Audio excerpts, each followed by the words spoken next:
ये टीचमेंट पे online classes लेते हैं। लखनऊ के बेस्ट रिजल्ट्स लाने वाले गुप्ता सर अब आगरा, कानपुर, बनारस, बरेली सब शहरों के स्टूडेंट्स के चहेते हो गए हैं। चौबे सर को ऑनलाइन के झमेले समझ नहीं आ रहे थे, फिर टीचमेंट पे इन्होंने test grading, notes, attendance, fees सब ऑटोमेट कर दिया। अब ये सिर्फ पढ़ाते हैं, बाकी सब टीचमेंट कर लेता है। और ये मैं हूं, अभी अभी शुरू किया है, पर टीचमेंट के साथ बड़े सपने देखना भी आसान सा लगता है। चाहे जैसी भी जरूरत हो, टीचमेंट पे टीचिंग आसान है। आज ही डाउनलोड करें टीचमेंट, इंडिया का नंबर 1 टीचिंग ऐप। अब हम क्वेश्चन नंबर दूसरा है उसको सॉल्व करने जा रहे हैं। तो इसमें आपको ध्यान रखना है, एक टेलीविज़न गेम शो में 1 लाख रुपए पुरस्कार राशि विजेताओं में समान रूप से वितरित की जानी है। निम्नलिखित सारणी को पूरा कीजिए और ज्ञात कीजिए क्या यह एक व्यक्तिगत विजेताओं को दी जाने वाली राशि की धनराशि विजेताओं की संख्या के अनुक्रमानुपाती है या व्युत्क्रमानुपाती है। इसमें देखो दिमाग लगाना है, ये क्या क्वेश्चन सीधे अनुपात से है या फिर प्रतिलोम अनुपात से है। ये कह रहा अनुक्रमानुपाती, मतलब देखो इधर बढ़ा रहे हैं तो उधर भी बढ़ना चाहिए, और अगर इधर बढ़ा रहे हैं तो उधर 1 बटा करके घटना चाहिए। ध्यान से समझो वापस, अनुक्रमानुपाती का मतलब होता है कि अगर संख्या इस तरह से बढ़ रही है तो उस तरफ से भी बढ़नी चाहिए। लेकिन यहाँ पर क्या होता है, व्युत्क्रमानुपाती में इधर से संख्या बढ़ रही है तो उधर से संख्या 1 बटा में करके घटनी चाहिए। तो आप खुद दिमाग लगाओ कि हमारे पास में 1 लाख रुपए की राशि है। अब अगर विजेताओं की संख्या कम होगी तो ज़्यादा पैसे मिलेंगे। जैसे मान लीजिए हमारे पास में विजेता थे 2, तो बराबर में दोनों को 50-50 हज़ार बांट देंगे। अब विजेताओं की संख्या होगी 20, तो फिर इसका इसमें भाग लग जाएगा। फिर हमने कर दी 40, फिर 50, यानी जैसे जैसे विजेताओं की संख्या बढ़ेगी राशि अपने आप कम होती जाएगी, यानी सबको कम कम पैसे मिलेंगे। तो इसका मतलब देखो, एक तरफ से बढ़ रहे हैं तो दूसरी तरफ से घट रहा है ना। तो ये कौन सी राशि हो गई या फिर ये कौन सा अनुपात हो गया, ये हो गया हमारा प्रतिलोम अनुपात। जैसे जैसे विजेताओं की संख्या बढ़ती गई, जैसे देखो 1 की 2 हो गई तो 1 लाख का 50,000 हो गया। अब 4 होगी तो और कम होगा। तो हमारे को ये सारे मान निकालने हैं। अब कभी भी क्वेश्चन इस तरह से हैं तो आपको जो है खाली जगह में एक को x मानना है, एक को y मानना है, ठीक है। तो देखो वापस दोबारा से सारणी बनाएंगे।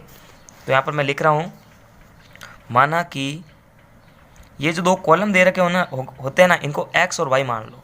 माना कि विजेताओं की संख्या बराबर x तथा पुरस्कार y है। तो देखो वापस मैं एक बार ये सारणी बनाना चाहूँगा, लेकिन अब की बार अपन क्या करेंगे, इसको x मानेंगे, इसको y मानेंगे, और इन सभी मानों को x1, y1, x3, x4 इस तरह से कंटिन्यू बढ़ाते जाएंगे। उसी प्रकार यहाँ पर y1, y2, y3, y4, y5, y6 और y7। तो ऊपर वाले तो मान ज्ञात है, हमें नीचे वाले ज्ञात करना है। तो देखो कैसे करेंगे, एक कॉलम को x, एक कॉलम को y। 1 बटा 1 लाख, 1 2 3 4 5, फिर 2 विजेता हुए तो हो गए 50,000। अब 4 विजेता हो गए तो यहाँ पर ज्ञात करना। तो देखो इसको y1, इसको y2, इसको y3 मान लिया, अगले वाले को y4 मान लो, फिर y5 मान लो। तो यहाँ पर 4, फिर 5, फिर 8, फिर 10 और फिर 20। तो इसको y6 और इसको y7। तो इसका मतलब हमारे को ये सारे मान ज्ञात करना है, ठीक है। तो देखो ये सारणी हमारे पास में तैयार है। अब इसको सिंपल तरीके से लिखना है, लेकिन पहले एक कारण भी देना है कि ये प्रतिलोम अनुपात में है या फिर सीधे अनुपात में है। तो हम यहाँ पर एक छोटी सी लाइन लिख सकते हैं। वीडियो काफ़ी लंबा होगा इसलिए मैं लाइन नहीं लिखूंगा। आपको याद रखना कि जो मैं लाइन बोल रहा हूँ उसको लिख देना कि जैसे जैसे विजेताओं की संख्या बढ़ेगी पुरस्कार की राशि घटनी चालू हो जाएगी या फिर कम होती जाएगी। तो यहाँ पर मैं इतना ही लिखूँगा कि प्रतिलोम अनुपात की स्थिति से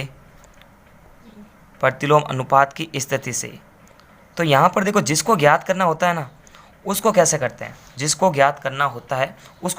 हैं, तो पहले एक सूत्र भी हमारे को आना चाहिए कि x1 y1 बराबर x2 y2। ये होता किसका, प्रतिलोम अनुपात की स्थिति हमारे को दर्शाने के लिए ये हम लिख सकते हैं।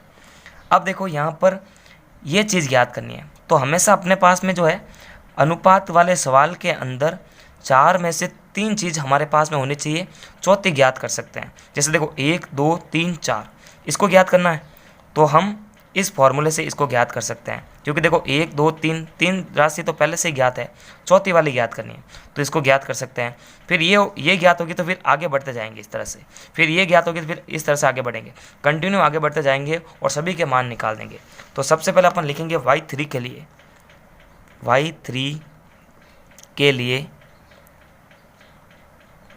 तो y3 के लिए आप कैसे किस कॉलम का यूज करेंगे, एक तो इसका और एक इसका, तो 2/50,000 बराबर 4/y3। अब इसको जो है मैं समीकरण नंबर 1 दे देता हूँ, ताकि अपन इसमें ये यूज कर रहे हैं ये बता सकते हैं कि प्रतिलोम अनुपात की स्थिति लगा रहे हैं। तो समीकरण 1 से अब प्रतिलोम अनुपात की स्थिति में ऊपर नीचे गुणा होता है, तो इसका मतलब 2 × 50,000 और बराबर में है 4 × y3, जिसको हमारे को ज्ञात करना है। ये y3 है, ठीक है, घात नहीं है, ये वाला ही। तो देखो y3 को ज्ञात करना तो यहीं पे रखेंगे, इससे जो चीज़ इंटू में इधर आके भाग में हो जाएगी। तो देखो 5 × 10 यानी 50,000 को 2 से गुणा करोगे 1 लाख आएगा, ये 1 लाख, 1 लाख में भाग जाएगा 4 का, और इधर है y3, तो कितनी बार जाएगा, 25,000 बार जाएगा। देखो इसका इसमें 25 बार जाएगा, पीछे 3 है तो मतलब 25,000, इसका मतलब y3 हमारे पास में आ चुका है 25,000, ठीक है। अब देखो जिस तरह से y3 को ज्ञात किया उसी तरह से y4 को भी ज्ञात कर सकते हैं। तो देखो इस तरह से y3 तो हमने ज्ञात कर लिया है। अब मैं y4 के लिए कौन सा कॉलम लूँगा, मैंने पहले ही बताया था कि हम कंटिन्यू रूप से आगे बढ़ते जाएंगे, ठीक है। कंटिन्यू रूप से कैसे, इसका आ चुका है यानी इसका 25,000 आ चुका है, यानी हमारे पास में 3 चीज़ ज्ञात है, तो इस तरह से कॉलम आगे बढ़ जाएगा। अब की बार y4 ज्ञात करने के लिए 4/25,000 और 5 × y4, तो मैं इसको डायरेक्ट ही कर रहा हूँ, आप इसको सिस्टमेटिक करना क्योंकि वीडियो काफ़ी लंबी बनेगी। y4 के लिए देखो मैं इसको डायरेक्ट ही कर रहा हूँ, ठीक है, सिंपल कैलकुलेशन इस तरह से यूज, आपको जो ना हर क्वेश्चन को इस तरह से बताना है पूरा सिस्टमेटिक, लेकिन मैं इसको डायरेक्ट ही कर रहा हूँ कि 4/25,000 बराबर में है 5/y4, जिसको ज्ञात करना है। अब वहीं ऊपर नीचे क्रॉस गुणा कर दो, तो 25,000 × 4 ये 5 इधर जाएगा क्योंकि y4 और y5 इंटू होगा, तो इधर तो खाली y4 बचेगा जिसको ज्ञात करना है। अब इसके इसमें भाग दे देंगे, तो ये हो जाएगा 25 यानी 5,000 × 4, तो इंटू 4 बराबर में y4, 5 चौक हो जाएगा 20 और 3 जीरो वापस आएंगे तो 20,000, इसका मतलब y4 की वैल्यू आ चुकी है 20,000। तो सेम इसी तरह से अपन y5 भी निकाल सकते हैं। तो y5 के लिए कौन सा कॉलम, ये वाला, क्योंकि y4 निकल चुका है 20,000। अब देखो 4 चीज़ों में से 3 चीज़ें ज्ञात है, एक 20,000 है, एक ये है, एक ये है और एक ये, तो 5/20,000। तो अब की बार हमारे को y5 ज्ञात करना है। y5 के लिए कौन सा कॉलम, ये आगे वाला, कंटिन्यू के कॉलम आगे बढ़ रहे हैं बस क्योंकि मान ज्ञात हो रहा है। तो 5/20,000 और 8/y5, ठीक है। तो देखो ये इससे इंटू और ये इससे इंटू होगा, तो y5 तो अपनी जगह पे, 8 इधर भाग में आ जाएगा, तो 5 × 20,000 बट्टे भाग लग जाएगा 8 का, ठीक है। तो देखो अब 5 दूनी 10 यानी ये 1 लाख, 1 लाख में भाग जाएगा 8 का y5 के अंदर, ठीक है। तो भाग देते हैं एक बार, तो इसके अंदर भाग जाएगा 125 बार जाएगा, 8 एकम 8, 2 हो जाएगा ये, 8 दूनी 16 और फिर 4 आएगा तो 8 पंजा 40, यानी 125 बार तो 100 में इसमें चला जाएगा, यानी 12,500 y5 का मान आ जाएगा, 12,500। अब देखो y5 ज्ञात हो चुका, तो अगला एक कॉलम आगे बढ़ जाते हैं, 12,500, ठीक है। तो अब की बार y6 के लिए ये कॉलम, ये बट्टा और ये बट्टा, ठीक है, यानी 8 बट्टा, तो मैं इसको डायरेक्ट कर रहा हूँ, ध्यान में रखना, आपको सिस्टमेटिक करके बताना, नहीं तो मार्किंग में फ़र्क पड़ेगा फिर।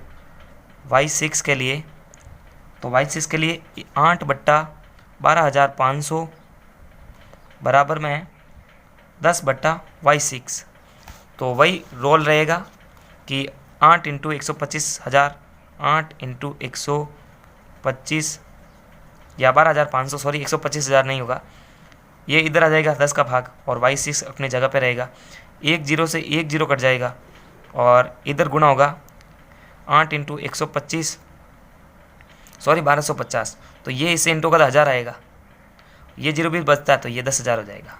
तो y6 की वैल्यू हो जाएगी 10,000। अब y6 की वैल्यू आ चुकी है तो y7 की भी निकाल सकते हो, ये 10,000 है। तो देखो 10,000 से 10/10,000 20/y7, तो इसको डायरेक्ट ही कर रहा हूँ। y7 के लिए 10/10,000 बराबर 20/y7, ठीक है। तो ये इससे इंटू होगा तो बन जाएगा 1,00,000 5 0, और ये 20 का भाग इसमें लगेगा तो y7, और 20 का भाग 1,00,000 में जाएगा कितनी बार, 0 से 0 कट जाएगा, 2 पंजे 10, और ये हो जाएगा 5,000, 3 0 वापस आएंगे तब। तो y1 की वैल्यू आ जाएगी, सॉरी y7 की वैल्यू 5,000।